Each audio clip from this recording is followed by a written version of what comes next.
வசனமாகிய ஞானப்பாலின் மேல் வாஞ்சையோடு காத்திருக்கும் உங்களை இயேசு கிறிஸ்துவின் இன்ப நாமத்தில் வாழ்த்துகிறோம். நாம் கடந்த பாடத்திலே இன்று மக்கள் பாவங்களை நியாயங்களாக எண்ணும் காலம் வந்துவிட்டது. முன்பு பாவங்கள் ரகசியமாக நடந்தது, இன்று வெளிப்படையாக நடக்கிறது. பாவம் என்பது வாழ்க்கையின் ஒரு அங்கமாக வந்துவிட்டது என்றும், தேவனை சார்ந்து கொள்ளுகிறவர்களுக்கு சமாதானமும் பாதுகாப்பும் எத்தனை அதிகம் என்றும், யார் யார் தங்கள் துன்மார்க்கத்தை விட்டு மனம் திரும்புகிறார்களோ அவர்களை தேவன் ரட்சிப்பார், அவர் நீதிமானுக்கு கிருபை செய்கிற தேவனாக இருக்கிறார் என்றும், நாம் ஊழியங்களில் ஈடுபடுவது முக்கியமல்ல, தேவனை உண்மையோடும் உத்தமத்தோடும் பின்பற்றுவதே சிறந்தது, நம்முடைய வாழ்க்கையிலே நாம் இயேசு கிறிஸ்துவையே பிரதிபலிக்க வேண்டும் என்றும், தேவனுடைய செய்தியானது என்றும் மக்களிடையே மதிப்பு இழந்த ஒரு காரியமாக இருக்கிறது. இது பக்தியின் வேஷம் தரித்த மனிதர்களின் பாவங்களையும் மீறுதல்களையும் சுட்டிக்காட்டக்கூடியது என்றும், உபவாசம் என்பது ஒரு தனிப்பட்ட ஆத்துமாவிற்கும் தேவனுக்கும் இடையேயான ஒரு உறவாகும் என்றும், உண்மையான பக்தி என்பது இயேசுவோடுள்ள தனிப்பட்ட உறவை குறிக்கிறது, இது மிகவும் இரகசியமானதாக தனிப்பட்டதாக இருக்க வேண்டும் என்றும், சடங்காச்சாரத்தை விட உண்மையாக அதை வாழ்க்கையிலே கைக்கொள்வதே சிறந்தது என்றும் கற்றுக்கொண்டோம். இன்று நாம் அதனை தொடர்ந்து ஏசாயா 58 அதிகாரம் 4 வசனம் முதல் 59 அதிகாரம் 21 வசனங்கள் வரை கற்றுக்கொள்ள தொடர்ந்து எங்களுடன் இணைந்திருங்கள். வாருங்கள், நிகழ்ச்சிக்குள் கடந்து செல்லலாம். கிறிஸ்துவுக்குள் பிரியமான சகோதரனை சகோதரியே, இந்த நாளிலேயும் உங்களோடு கூட தொடர்பு கொள்ள கர்த்தர் தந்த கிருபைக்காக கர்த்தரை துதிக்கிறோம், அவரை ஸ்தோத்தரிக்கிறோம். தொடர்ந்து ஏசாயா தீர்க்கதரிசியின் புத்தகத்தை நாம் சிந்தித்து வருகிறோம். இன்று ஏசாயா தீர்க்கதரிசியின் புஸ்தகம் 58 அதிகாரம் 4 வசனம் முதல் 59 அதிகாரம் முடிய நாம் சிந்திக்கப் போகிறோம். ஏசாயா 58:4. இதோ வழக்குக்கும் வாதுக்கும் துஷ்டத்தனத்தையுடைய கையினால் குத்துகிறதற்கும் உபவாசிக்கிறீர்கள். நீங்கள் உங்கள் கூக்குரலை உயரத்திலே கேட்க பண்ணும்படியாய் இந்நாளில் உபவாசிக்கிறது போல் உபவாசியாதிருங்கள். அவர்களுடைய உபவாசத்தை தேவன் ஏன் ஏற்றுக்கொள்ள இயலவில்லை என்பதை இங்கே விளக்குகிறார். தேவனிடம் சிறப்பான வரவேற்பை மக்கள் தங்களுடைய உபவாசத்திற்காக பெற்றுக்கொள்ள முடியும் என்று எண்ணினார்கள். ஆனால் தேவன் அதை ஏற்றுக்கொள்ளவும் இல்லை. அதற்கான காரணங்களை அவர் கூறுவதை இங்கே வசனங்களிலே பார்க்கிறோம். தொடர்ந்து ஏசாயா 58:5 பாருங்கள். மனுஷன் தன் ஆத்துமாவை ஒடுக்குகிறதும் தலை வணங்கி நாணலைப் போல் இரட்டிலும் சாம்பலிலும் படுத்துக் கொள்ளுகிறதும் எனக்கு பிரியமான உபவாச நாளாயிருக்குமோ? இதையா உபவாசம் என்றும் கர்த்தருக்கு பிரியமான நாளென்றும் சொல்லுவாய்? தேவன் அவருடைய உபவாசத்தை ஏற்றுக்கொள்ளவில்லை. ஏனென்றால் அவருடைய உபவாசமும் தொழுகையும் முழுவதுமே வெளிப்பிரகாரமானதாக இருந்தது. அது அவர்களுடைய இருதயத்தின் நிலையை வெளிப்படுத்தவில்லை. இருதயத்திற்கும் வாய்க்கும் சம்பந்தமில்லாதிருந்தது. இன்றைய நாட்களிலேயும் இப்படிப்பட்ட நிலையை அநேக சபைகளிலே பார்க்கிறோம். எல்லா சபையிலும் அல்ல, ஒரு சில சிறப்பான சபைகள் இருக்கத்தான் செய்கின்றன. ஆனாலும் அநேக சபைகளிலே வெளிப்பிரகாரமான உபவாசத்தையும் ஜெபத்தையுமே இன்று காண்கிறோம். அவர்களுடைய இருதயத்திலிருந்து இந்த பக்தி தோன்றவில்லை. 6 வசனம் பாருங்கள். அக்கிரமத்தின் கட்டுகளை அவிழ்க்கிறதும் நுகத்தடியின் பிணையல்களை நெகிழ்க்கிறதும் நெருக்கப்பட்டிருக்கிறவர்களை விடுதலையாக்கி விடுகிறதும் சகல நுகத்தடிகளையும் உடைத்து போடுகிறதும். இது மிகவும் ஆச்சரியமான காரியம். தேவன் இங்கே தெளிவாக அவர்களை பார்த்து சொல்கிறார், நீங்கள் உபவாசம் இருக்க விரும்பினால் நீங்கள் என்ன செய்ய வேண்டும் என்று நான் கூறிவிடுகிறேன். நீங்கள் உபவாசம் இருந்து கொண்டு பக்தி உள்ளவர்களைப் போல ஒரு விதமாக பார்த்து கொண்டு நடந்து கொண்டு தெரிவதை விட்டுவிடுங்கள். இவ்வாறு பாவம் செய்வதை நிறுத்துங்கள் என்று சொல்கிறார். அது மட்டுமல்ல, கோள் செல்வதை விட்டுவிடுங்கள். உங்கள் இருதயத்தில் உள்ள தீமைகளை வெளிப்படுத்துகிற காரியங்களை விட்டு ஓயுங்கள். உங்கள் விசுவாசத்தை செயல்களிலே, உங்கள் நடக்கையிலே காட்டுங்கள். உங்கள் செயல்களிலே நேர்மையையும் உங்கள் பேச்சிலே உண்மையும் உள்ளவர்களாயிருங்கள். நீங்கள் ரெட்டுடுத்தி சாம்பலை பூசிக்கொண்டவர்களாக காணப்படுவதை விட உங்கள் இருதயத்தில் சுத்தமுள்ளவர்களாக, உள்ளாக அழுக்குள்ளவர்களாக காணப்படுவதையே விரும்புகிறேன் என்ற அர்த்தத்திலே கர்த்தர் சொல்கிறார். ஆம் அருமையானவர்களே, இன்றைய சபை ஆராதனைகளை குறித்து தேவன் இப்படிப்பட்ட கருத்துடையவராகவே காணப்படுகிறார் என்று எண்ணுகிறேன். அவர் சபையை பார்த்து, மக்களே கவனியுங்கள், நாம் இந்த ஆராதனையை விட்டு விடுவோம். நீங்கள் ஏன் இவ்வாறு வெளிப்பிரகாரமாக ஆராதிக்கிறீர்கள்? நீங்கள் என்னோடு ஒத்துப்போகிறதில்லை. நீங்கள் ஆராதனையிலே என்னை பிரியப்படுத்துகிறதில்லை. நீங்கள் ஆராதனையை விட்டு வெளியே செல்லும் பொழுது இருதயத்திலே கசப்போடும் விரோதத்தோடும் செல்கிறீர்கள். உங்கள் வாழ்க்கையிலே நீதி காணப்படவில்லை. வாழ்க்கையிலே வித்தியாசம் காணப்படவில்லை. உங்களுடைய இந்த ஆராதனையினாலே என்னை பிரியப்படுத்தி விடலாம் என்று எண்ணுகிறீர்கள். ஆனால் நீங்கள் என்னை பிரியப்படுத்தவில்லை என்பதை உங்களுக்கு தெரியப்படுத்த விரும்புகிறேன். ஆகவே நான் உங்களை புறக்கணிக்கிறேன் என்று அவர் சொல்லுவார். ஏசாயா 58:7 பசியுள்ளவனுக்கு உன் ஆகாரத்தை பகிர்ந்து கொடுக்கிறதும், துரத்துண்ட சிறுமையானவர்களை வீட்டிலே சேர்த்து கொள்கிறதும், வஸ்திரமில்லாதவனைக் கண்டால் அவனுக்கு வஸ்திரம் கொடுக்கிறதும், உன் மாம்சமானவனுக்கு உன்னை ஒழிக்காமல் இருக்கிறதும் அல்லவோ எனக்கு உகந்த உபவாசம். இதிலே ஏசாயா மூலமாக தேவன் சிறந்த ஒரு செய்தியை கொடுக்கிறார். மக்கள் தங்கள் முதுகை ஏழைகளுக்கும் தேவை உள்ளவர்களுக்கும் காட்டுகிறதை இங்கே பார்க்கிறோம். அவர்கள் உதவி செய்யவில்லை. தங்களுடைய சொந்த மாம்சமானவர்களுக்கு அவர்கள் இரக்கத்தையும் அன்பையும் காண்பிக்க மறுத்துவிட்டார்கள். அவர்களுடைய பக்தி பனிக்கட்டி போல உறைந்து போயிருந்தது. அவர்களுக்கு தேவனை தேடும் இருதயம் இல்லை. உங்கள் இருதயம் தேவனை தேடுமானால் மற்றவர்களின் நலனையும் நாடும். நீங்கள் மற்றவர்களுக்கு உதவியாகவும் மற்றவர்களுக்கு ஆசீர்வாதமாகவும் இருக்க விரும்புவீர்கள். நீங்கள் உங்களுடைய கோட்பாடுகளிலே தீவிரமானவர்களாக இருந்து கொண்டு மற்றவர்களுக்கு உதவுவதை நிறுத்தி கொண்டிருக்க மாட்டீர்கள். அன்றைய யூதர்களைப் போல ஓய்வு நாள்தான் முக்கியம், நோயாளி சுகமாவது முக்கியமல்ல என்று கூறுகிறவர்களாய் இருக்க மாட்டீர்கள். இன்று அநேகருடைய அன்பற்ற செய்கையும் மாய்மாலமான வாழ்க்கையுமே இயேசு கிறிஸ்துவின் ஊழிய வளர்ச்சிக்கு இடையூறாக காணப்படுகிறது. எனக்கு அருமையான சகோதரனே, சகோதரியே, நம்முடைய வாழ்க்கைக்கும் நம்முடைய வார்த்தைக்கும் பொருத்தமானதாக இருக்கிறதா என்பதை சற்றே சிந்தித்து பார்ப்போம். நம்முடைய இருதயத்திலே சடங்காச்சாரங்களுக்கு முக்கியத்துவம் கொடுக்கிறோமா? அன்பிற்கும் தாழ்மைக்கும் நீடிய பொறுமைக்கும் மற்றவர்களுக்கு உதவி செய்வதற்கும் நாம் முக்கியத்துவம் கொடுக்கிறோமா? இங்கே தேவன் அவருடைய மாய்மாலமான ஆராதனையை வெறுத்து தள்ளுவதாக கூறுகிறார். மக்கள் சபைகளிலே விளையாடுகிறார்கள். அவர்கள் ஆராதனையிலே மகிழ்ச்சி கொள்ள விரும்புகிறார்கள். ஆனால் அது அவர்களுக்கு வருத்தமாகவே போய்விடும் என்று கர்த்தர் சொல்கிறார். அவர் அவர்களை பார்த்து, வாருங்கள், உங்களை சுத்திகரியுங்கள், நீங்கள் உண்மையை உடையவர்கள் என்பதை உங்கள் வாழ்க்கையிலே செய்து காட்டுங்கள் என்று சொல்கிறார். ஏசாயா ஏன் மதிப்பற்றவராக மக்கள் மத்தியில் விளங்கினார் என்பதை இப்பொழுது நீங்கள் புரிந்து கொள்ளலாம் இல்லையா? தேவன் இப்படிப்பட்ட செய்தியைத்தான் ஏசாயா மூலமாக கொடுத்தார். எனவே ஏசாயா தீர்க்கதரிசி மக்கள் மத்தியிலே மதிப்பை இழந்தவராகத்தான் இருந்தார். இந்த அநேகர் இந்த விதமாக பிரசங்கிக்கிறதில்லை. இவர்கள் என்ன செய்கிறார்கள் என்றால், மலை பிரசங்கத்திலிருந்து சில வசனங்களை தெரிந்து கொண்டு இரக்கமுள்ளவர்கள் பாக்கியவான்கள், அவர்கள் இரக்கம் பெறுவார்கள் என்று ஆரம்பித்து ஆசீர்வாதத்தை மாத்திரமே கூறுவார்கள். எப்படி இரக்கமாயிருப்பது என்பதை சொல்ல மாட்டார்கள். ஆம், மலை பிரசங்கம் சிறந்தது, ஆனால் அதை பிரசங்கிப்பவர் எப்படி பிரசங்கிக்கிறார் என்பதே முக்கியம். இவர்கள் மக்கள் மத்தியிலே மதிப்பை பெற்றுக்கொள்வதற்காக ஆசீர்வாதமான வசனங்களை பற்றி மட்டுமே பேசுகிறவர்களாய் இருக்கிறார்கள். முழு சத்தியத்தை இவர்கள் சொல்லுகிறதில்லை. ஆனால் ஏசாயா அப்படி அல்ல. இன்றைய நாட்களிலே பக்தி அநேகருக்கு போர்வை போலாகிவிட்டது. அவர்கள் அதை மூடிக்கொண்டு உள்ளாக அசுத்தமாகிவிட்டார்கள். ஆனால் நமக்கு தனிப்பட்ட உறவு தேவனோடு தேவை. பிரியமானவர்களே, நாம் நம்முடைய பாவத்தை அவருக்கு அறிக்கை செய்து மன்னிப்பை பெற்று அவரை நம்மிலே வாழ செய்ய வேண்டும். அவர் விரும்புகிற காரியங்களை நாமும் நம்முடைய வாழ்க்கையிலே நடப்பிக்க வேண்டும். இதுதான் மிகவும் முக்கியமானது. ஏசாயா 58:8 பாருங்கள். அப்பொழுது விடியற்கால வெளுப்பைப் போல உன் வெளிச்சம் எழும்பி உன் சுக வாழ்வு சீக்கிரத்தில் துளிர்த்து உன் நீதி உனக்கு முன்னாலே செல்லும். கர்த்தருடைய மகிமை உன்னை பின்னாலே காக்கும். மாயையான பக்தியுடையவர்கள் மூலமாக தேவன் தம்முடைய ஆசீர்வாதத்தையும் மகிமையையும் மக்களுக்கு வெளிப்படுத்த முடியாது. தேவன் தம்முடைய ஆலயத்திலே இருக்கிறார் என்பதை உலகம் ஏற்றுக்கொள்ளாமல் இருப்பதற்கு இதுதான் ஒரு காரணமாகும். அவர்கள் சபையை தாண்டி போய்விடுகிறார்கள். ஏன்? தேவன் சபையிலே இருக்கிறதை அவர்கள் நம்புகிறதில்லை.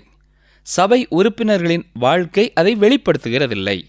உங்கள் வாழ்வினால் நான் என்னை வெளிப்படுத்த இயலவில்லை என்று கர்த்தர் சொல்லுகிறார். நம்மிலே எத்தனை பேர் அவருடைய வழிக்கு தடை கற்களாக இருக்கிறோம் தெரியுமா? அவருடைய வழியை அடைத்து கொண்டு நிற்கிறோம். ஒருமுறை அலெக்சாண்டர் தன்னுடைய படையெடுப்பு ஒன்றை முடித்துவிட்டு தன்னுடைய ஆசிரியர் அரிஸ்டாட்டிலை பார்க்க சென்றார். இவர் சென்றபொழுது அவர் குளித்துக் கொண்டிருந்தார். அவரிடம் அலெக்சாண்டர் தன் படையெடுப்பை பற்றி கூறிவிட்டு, நான் உமக்கு என்ன செய்ய வேண்டும் என்று கேட்டார். அந்த ஆசிரியர் இதை கண்டுகொள்ளாமல் தொடர்ந்து குளித்துக் கொண்டிருந்தார். எனவே இளம் அலெக்சாண்டர் தொடர்ந்து, நான் இப்பொழுது உமக்கு என்ன செய்ய வேண்டும் என்று கேட்டுக்கொண்டிருந்தார். இறுதியாக அரிஸ்டாட்டில், நல்லது, நீ என் ஒளியை மற்றவர்களுக்கு கொடு என்றாராம். ஆம், நாம் கூட தேவனிடம் இவ்வாறு கேட்கக்கூடும். தேவனே, நான் உமக்கு என்ன செய்ய வேண்டும், நான் என்ன செய்ய வேண்டும் என்று கேட்கலாம். அப்படி கேட்கும் பொழுது ஆண்டவர் சொல்லுகிற காரியம் என்ன தெரியுமா?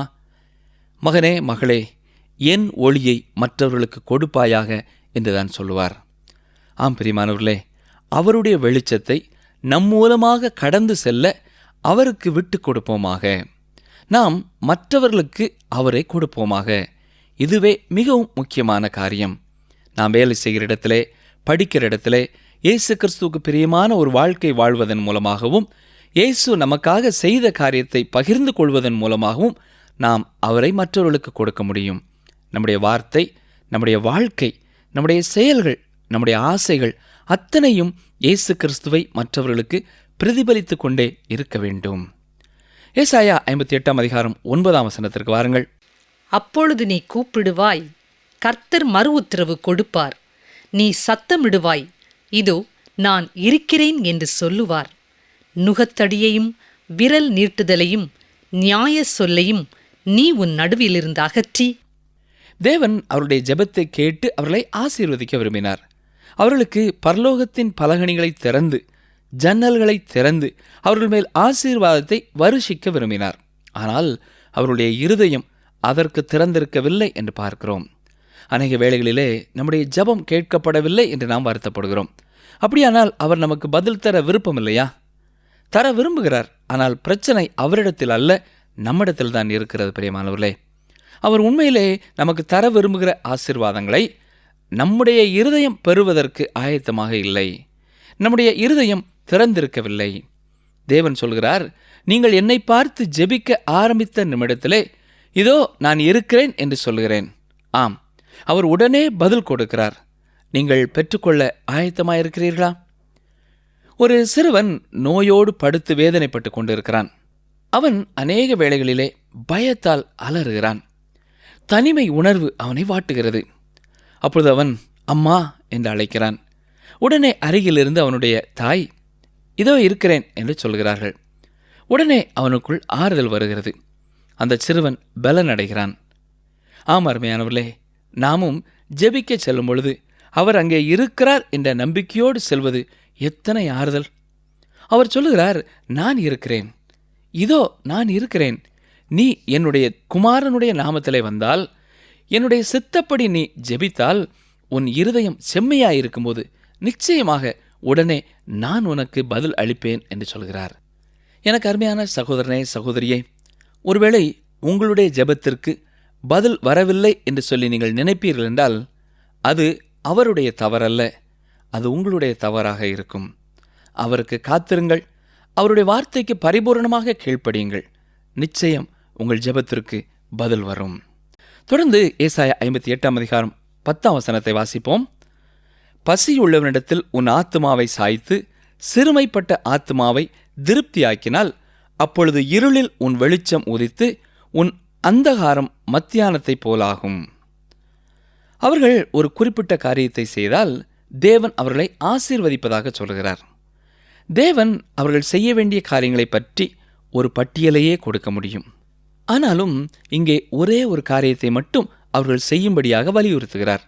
அவர்கள் உண்மையுள்ள பக்தி உள்ளவர்களாக இருந்தால் தேவன் அவர்களை ஆசீர்வதிப்பேன் என்று வாக்கு பண்ணுகிறார். 11 பாருங்கள்.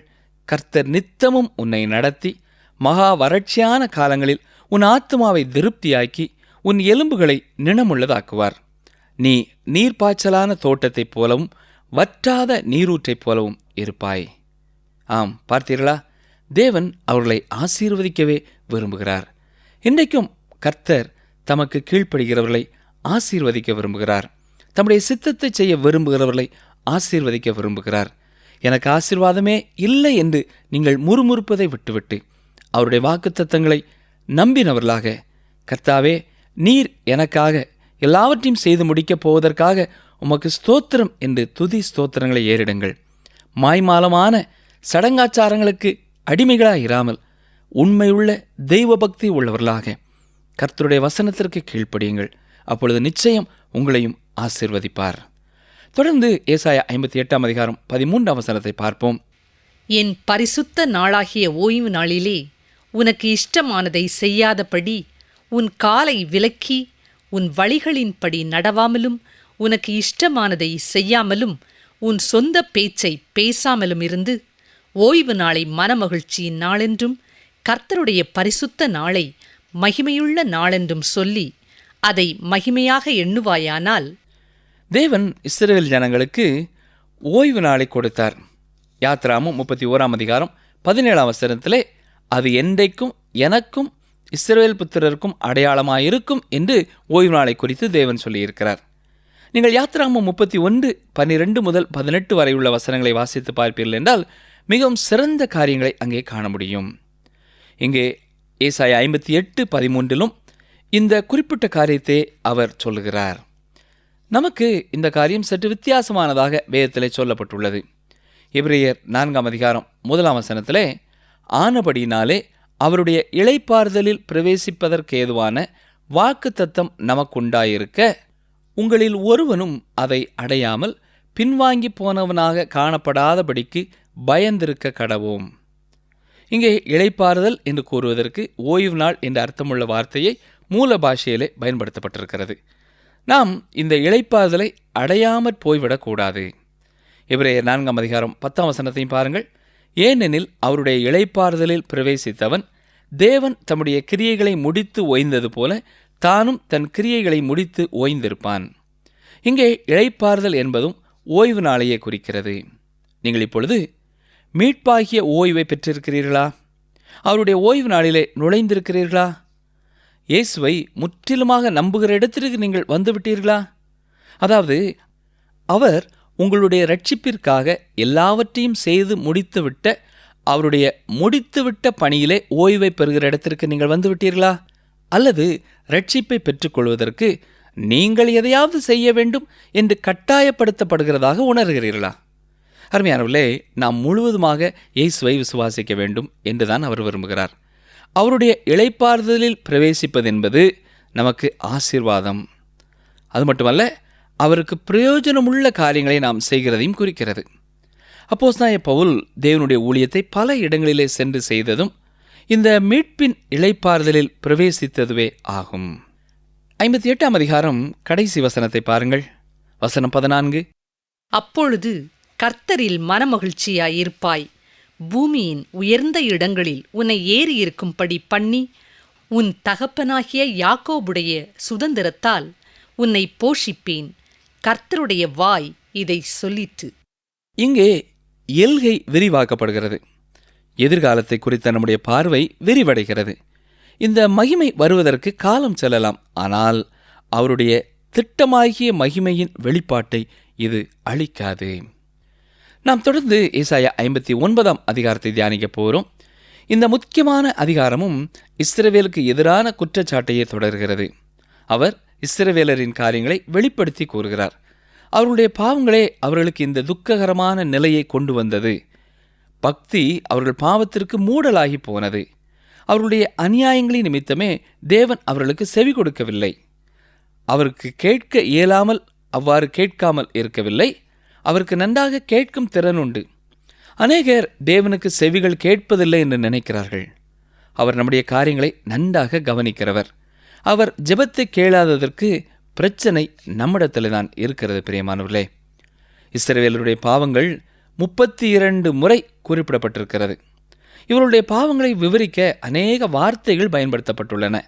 அநியாயம், பாவம், இரத்தத்தினால் தீட்டுப்படுதல், பொய்கள், மாறுபாடு, மாயை, துரோகம், செலந்திக்கூடு, விரியன் பாம்பு, கிரியை, கலகம், தீமை, அழிவு, கோணலான பாதைகள், அந்தகாரம், மீறுதல்கள், புறம்பே செல்லுதல், கலகம், பொய்சாட்சி சொல்லுதல் போன்ற வார்த்தைகள் பயன்படுத்தப்பட்டுள்ளது. அவர்களுக்கு எதிராக தனிப்பட்ட முறையிலே 23 குற்றச்சாட்டுகள் கொண்டு வரப்பட்டிருக்கிறது. இது ஒரு சிறந்த ஓவியம் என்று நாம் பார்க்கலாம். இஸ்ரவேல் தேசம் முழுவதும் தேவனிடத்திலே மனம் திரும்பி பாவ அறிக்கை செய்யும் நாள் ஒன்று இருக்கிறது. அந்த நாளிலே எருசலேமிலே மிகப்பெரிய புலம்பல் உண்டாயிருக்கும். இதை குறித்து தான் நாம் சகரியா 12ஆம் அதிகாரம் 11ஆம் வசனம் முதல் 14ஆம் வசனம் வரை உள்ள பகுதியிலே பார்க்கிறோம். சரி, இப்பொழுது ஏசாயா 59ஆம் அதிகாரம் 1ஆம் வசனம் வாசிக்கிறேன். இதோ ரட்சிக்கக்கூடாதபடிக்கு கர்த்தருடைய கை குறுகி போகவும் இல்லை, கேட்கக்கூடாதபடிக்கு அவருடைய செவி மந்தமாகவும் இல்லை. ஆம், ஏசாயாவின் நாட்களில் இருந்த இஸ்ரவேலர் ரட்சிக்கப்படாததற்கு காரணம் தேவனிடத்தில் உள்ள பலவீனம் அல்ல, அவர் பலவீனமானவரும் அல்ல. தேவனுடைய கை குறுகி போன நிலையில் இருந்தது. ஆகவே இஸ்ரவேலர் ரட்சிக்கப்படவில்லை என்றோ அல்லது அவருடைய செவிகள் மந்தமாய் இருந்ததினாலே இஸ்ரவேலின் ஜெபத்தை அவர் கேட்க இயலவில்லை என்றோ சொல்ல முடியாது. ஆனாலும் தவறும் பலவீனமும் மனிதனிடத்திலேயே இருக்கிறது. அவனுடைய அக்கிரமங்களே தேவனுக்கும் அவனுக்கும் இடையிலே பிரிவினையை உண்டாக்குகிறது. அவன் ரட்சிக்க விட முடியாதபடி அது தடுக்கிறது. வசனம் 2 பாருங்கள். உங்கள் அக்கிரமங்களே உங்களுக்கும் உங்கள் தேவனுக்கும் நடுவாக பிரிவினை உண்டாக்குகிறது. உங்கள் பாவங்களே அவர் உங்களுக்கு செவி கொடாத படிக்கு அவருடைய முகத்தை உங்களுக்கு மறைக்கிறது. ஒரு சிறந்த வேத வல்லுநரின் கருத்தை இந்த இடத்திலே நாம் சிந்திக்க வேண்டும். தேவன் பெரியவராக, நான் சிறியவனாக இருப்பதாலோ, அவர் நித்தியமாய் வாழ்ந்து நான் குறுகிய வாழ்நாளை உடையவனாக இருப்பதாலோ, அவர் சர்வ வல்லவராக இருக்க நான் சாதாரணமானவனாக காணப்படுவதாலோ, அவர் பலமுள்ளவராக இருக்க நான் பலவீனனாக இருப்பதாலோ நான் அவரை விட்டு பிரிக்கப்படவில்லை. இவைகள் என்னை அவரிடத்திலிருந்து பிரிக்கவில்லை. உங்கள் அக்கிரமங்களே உங்களுக்கும் உங்கள் தேவனுக்கும் நடுவாக பிரிவினை உண்டாக்குகிறது என்ற வார்த்தையின்படி பிரிக்கப்பட்டேன். ஒரு மனிதனும் பாபேல் கோபுரத்தைப் போல பெரியதொரு கட்டடத்தை கட்டி அவரை சென்று அடைய முடியாது. ஒரே ஒரு வழியாகத்தான் இந்த பிரிவினை நீக்கப்பட்டது. எனக்கு அருமையான சகோதரனே, சகோதரியே, இயேசு கிறிஸ்து வந்ததினால் பரலோகம் பூமியை தொடுவதற்காக குனிந்தது. இந்த தாழ்வான பூமியை ஆசீர்வதிப்பதற்காக அது தொட்டது. மீண்டும் மனிதனுக்கும் தேவனுக்கும் இடையே ஒன்றாயிருக்கும் ஐக்கியம் கிடைத்துவிட்டது. இதை தொடர்ந்துள்ள வசனங்களிலே இஸ்ரவேலின் பாவங்களை குறித்தே அவர் சொல்கிறார். இது மனித சமுதாயத்தையும் உங்களையும் என்னையும் சோர்வுறச் செய்கிறதா இருக்கிறது. ஆனால் இந்த பிரிவின் கடைசி பகுதியிலே இஸ்ரவேலின் மனம் திரும்புதலை பார்க்கிறோம். இது மீட்பர் சீயோனுக்கு வரும்பொழுது நடைபெற இருக்கிறது. ஏசாயா 59ஆம் அதிகாரம் 9ஆம் வசனத்தை பார்த்தால் இங்கே எல்லாமே பன்மையிலே சொல்லப்படுவதை பார்க்கலாம். நான் என்று சொல்லாமல் நாங்கள் என்று வருகிறது. இது இஸ்ரவேல் தேசத்தின் பாவ அறிக்கையை குறிக்கிறது. அவர்கள் இருளிலே இருப்பதாகவும் அவருடைய மத சம்பந்தமான சடங்காச்சாரங்கள் வீணாக போய்விட்டதாகவும் அறிக்கையிடுகிறார்கள். அது மட்டுமல்ல, 10வது வசனத்தை பார்ப்போம் என்றால் அவர்கள் கண்ணீர்ந்தும் குருடர்களாக வாழ்ந்ததை பற்றி இங்கே சொல்லப்பட்டிருக்கிறது. அவர்கள் பாவமாகிய அந்தகாரத்திலே காணப்பட்டார்கள். எவன் ஒருவன் தேவனோடு தனிப்பட்ட உறவில்லாமல் காணப்படுகிறானோ அவனும் இவ்விதமாகவே இருக்கிறான். எனக்கு அருமையான சகோதரனே, சகோதரியே, நமக்கும் ஆண்டவருக்கும் உள்ள உறவு இன்று எப்படிப்பட்டதாக இருக்கிறது? நம்முடைய பாவத்தை அறிக்கை செய்யும் பொழுது நமது உறவை நாம் புதுப்பித்துக் கொள்ள முடியும். சிலருடைய வாழ்க்கையிலே அவர்கள் கேட்கிற ஒரு கேள்வி உண்டு. எல்லா இஸ்ரவேலரும் ரட்சிக்கப்படுவார்களா என்று கேட்பார்கள். இல்லை, ரோமர் 9ஆம் அதிகாரம் 6ஆம் வசனத்திலே நாம் பார்க்கிறது போல இஸ்ரவேல் வம்சத்தார் எல்லாரும் இஸ்ரவேலர் அல்லவே. எவரெல்லாம் ரட்சிக்கப்படுவார்களோ அவர்களே மீதியாயிருப்பார்கள். சபையிலும் மீந்திருப்பவர்களே ரட்சிக்கப்படுவார்கள். மீட்பர் சீயோனுக்கு ஒரு நாளிலே வருவார். அப்பொழுது அநேகர் பாவத்தை அறிக்கையிட்டு திரும்புவார்கள். சகரியா 12ஆம் அதிகாரம் 10ஆம் வசனமும் இதை குறித்து தான் சொல்லுகிறது. 21ஆம் வசனத்தை நாம் பார்ப்போம் என்றால் அங்கேயும் மீட்பர் சீயோனுக்கு வருவார் என்று அவர்களோடு தேவன் உடன்படிக்கை பண்ணி கொண்டதை நாம் பார்க்கிறோம். இது என்றென்றைக்கும் நிலைத்திருக்கும் ஒன்று. இது தேவனுடைய நோக்கம். இந்த உடன்படிக்கையானது ஏற்ற வேளையிலே நிறைவேறும். நேயர்களே, இந்த நாளிலும் கேட்ட சத்தியங்கள் உங்கள் ஆவிக்குரிய வாழ்க்கையில் வளர உதவியாக இருந்திருக்கும் என்று எண்ணுகிறோம். சற்றே திரும்பி பார்ப்போமா? உங்கள் இருதயத்திலே உள்ள தீமைகளை குறித்து பேசுவதை விட்டுவிடுங்கள். உங்கள் விசுவாசத்தை உங்கள் நடக்கையிலே காட்டுங்கள். உங்கள் செயல்களிலே நேர்மையும் உங்கள் பேச்சிலே உண்மையும் உள்ளவர்களாக இருங்கள். உங்கள் இருதயம் தேவனை தேடுமானால் மற்றவர்களின் நலனையும் நாடும். நம்முடைய வார்த்தையும் நம்முடைய வாழ்க்கையும் பொருத்தமானதாக இருக்கிறதா என்பதை சிந்தித்து பார்க்க வேண்டும். இன்றைய நாட்களிலே பக்தி என்பது அநேகருக்கு ஒரு போர்வையைப் போல இருக்கிறது. ஆனால் உள்ளாக அசுத்தமாகவே இருக்கிறார்கள். இன்று நமக்கு தேவனோடு தனிப்பட்ட உறவு தேவையானதாகவே இருக்கிறது. நம்முடைய வார்த்தை, நம்முடைய வாழ்க்கை மற்றும் நம்முடைய செயல்கள், நம்முடைய ஆசைகள் அத்தனையும் இயேசு கிறிஸ்துவை மற்றவர்களுக்கு பிரதிபலித்து கொண்டே இருக்க வேண்டும். கர்த்தர் இன்றும் தன்னுடைய சித்தத்தை செய்ய விரும்புகிறவர்களை, தனக்கு கீழ்ப்படுகிறவர்களை ஆசீர்வதிக்க விரும்புகிறார். தவறும் பலவீனமும் மனிதனிடத்திலே இருக்கிறது. அவனுடைய அக்கிரமங்களே அவனுக்கும் தேவனுக்கும் இடையே பிரிவினையை உண்டாக்குகிறது. நம்முடைய பாவத்தை அறிக்கை செய்யும் பொழுது தேவனோடு உள்ள உறவை நாம் புதுப்பித்துக் கொள்ள முடியும். நன்றி நேயர்களே, மீண்டும் அடுத்த நிகழ்ச்சியிலே சந்திப்போம். கர்த்தர் உங்களை ஆசீர்வதிப்பாராக. ஆமென். நீங்கள் விசுவாசமுள்ளவர்களாய் ஜெபத்திலே எவைகளை கேட்பீர்களோ அவைகளையெல்லாம் பெறுவீர்கள். மத்தேயு 21:22.